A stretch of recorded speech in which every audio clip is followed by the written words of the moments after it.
Assalamu alaikum. Assalamu alaikum. This is Fatima Madam before you. Welcome back to my channel. আজকে আমরা যেগুলো দেখব class নবম দশম শ্রেণীর হচ্ছে পৃষ্ঠা নম্বর হচ্ছে 78 পৃষ্ঠা, যেটা হচ্ছে আমরা যে কাজগুলো কমপ্লিট করব। যে কাজগুলো হচ্ছে যে ক নাম্বার, যেটা হচ্ছে আমি লিখে যাচ্ছি হচ্ছে 2 3 4 যে হচ্ছে 3 into 3 into 3 into 3 equal two দিয়ে দিছে। এটা এমসিকিউ চলে আসবে আবার, তো এগুলো এমসিকিউ চলে আসবে। তখন হচ্ছে এমসিকিউ তো ভালো মার্ক না তুললে তো ভালো রেজাল্ট করা যাবে না। তখন হচ্ছে এই যে পাওয়ারটা কত আসছে, আমরা যতটুকু জানি গুণের ক্ষেত্রে পাওয়ার কি হয়ে যায়, যোগ হয়ে যায়। তাহলে এখানে পাওয়ার কত 1, এখানে পাওয়ার কত 1, এখানে পাওয়ার কত 1, এখানে পাওয়ার কত 1, তাইলে কতটা পাওয়ার হয়েছে 4টা, তাইলে 3^4। এখন হচ্ছে সাপোজ দিয়ে দিল মানে 5 ইন্টু 5 ইন্টু 5, তখন আমরা বেস যেটা দেখো এখানে আমরা বেস একটাই লিখবো, একটা বেস লিখলাম, তার হচ্ছে পাওয়ার হচ্ছে কত 3, তাইলে হচ্ছে এই বেস হচ্ছে কি, তার পাওয়ার হচ্ছে কি 3, বেসের পাওয়ার হচ্ছে কি 3। এটা কিন্তু মনে রাখতে হবে। একটা অঙ্ক যদি তুমি বুঝো আর অন্যটা যদি যে কোনো রকম অঙ্ক দিতে পারো, একই নিয়মের অন্য এক্সাম তো সেম, মানে এক্সাম্পল যেগুলো হচ্ছে এগুলো তো হুবহু দিবে না, এই 3-এর জায়গায় 7, 7-এর জায়গায় 9 এইরকম দিয়ে দিবে। আর পরে হচ্ছে খ নম্বর, খ নম্বরটা আমি বুঝিয়ে দিচ্ছি। খ নম্বরটা হচ্ছে মানে 5 হচ্ছে, আর তারপরে পাওয়ার হচ্ছে দিয়ে দিছে খালি ঘর পাওয়ার, তারপরে হচ্ছে দিয়ে দিছে 5 হচ্ছে, তারপরে power 3, 5 to the power 3 equal to 5 to the power 5।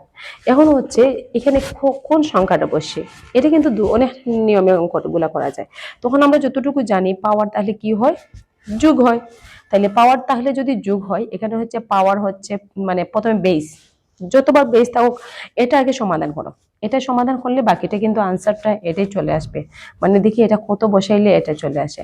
তখন হচ্ছে এটা আমরা যতটুকু জানি এটা হচ্ছে 5 আছে, তখন একটা জিনিস মনে রাখবা, এখানে 5 বানাইতে হলে আমরা কত দরকার, যখন হলো কি 5 3 আছে, পাওয়ার হলো কি 5 3, আর পাওয়ার হলো কি কত লাগে, মানে এড হলে পাওয়ার 5 হবে, 5 টু দি পাওয়ার 5 হবে।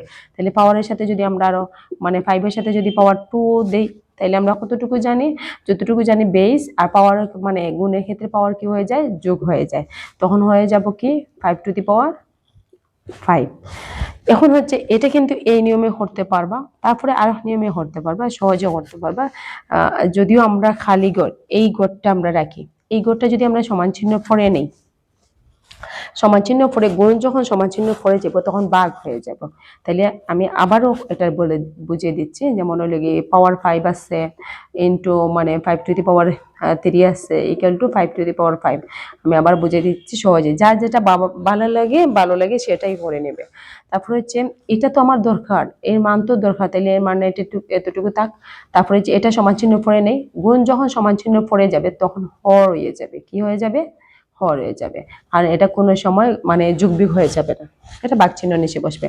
তখন হলো কি বেস যখন সমান হয়, এটা সূচকের মানে যে সূত্রগুলো আছে, যখন বেস সমান হবে বাঘের ক্ষেত্রে, তাহলে বেস একবার লিখবে, আর তারপরে বাঘের ক্ষেত্রে কি হয়ে যাবে, বিয়োগ হয়ে যাবে, বাঘের ক্ষেত্রে কি হয়ে যাবে, বিয়োগ হয়ে যাবে। তখন হলো কি 5 টু দি পাওয়ার কত থাকে, 2 থাকে।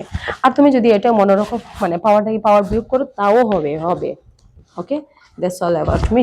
আল্লাহ হাফিজ।